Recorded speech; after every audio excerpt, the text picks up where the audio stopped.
जब नमरूद ने कहा मैं आसमान के खुदा से जंग करूंगा तो अल्लाह ने एक लंगड़े मच्छर से उसे कैसे तबाह किया, आइए जानते हैं। ये उस वक्त की बात है जब हजरत इब्राहीम अलैहिस्सलाम ने फिलिस्तीन की तरफ हिजरत की, लेकिन अभी भी नमरूद की सरकशी कम न हुई। अल्लाह ने उस पर अजाब भेजने से पहले अपनी सुन्नत के मुताबिक उसे संभलने का मौका दिया।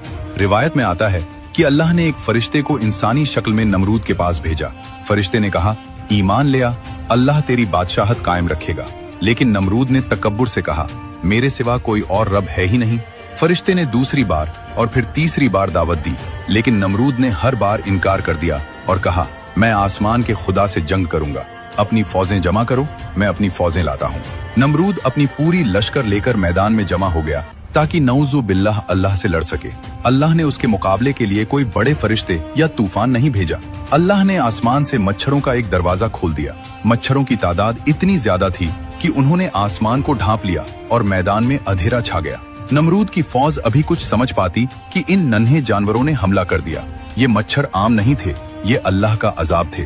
उन्होंने सिपाहियों का खून पी लिया और उनका गोश्त खा गए, यहाँ तक कि मैदान में सिर्फ सफेद हड्डियां और बिखरे हुए हथियार रह गए। नमरूद अपनी फौज को तबाह होते देखता रहा।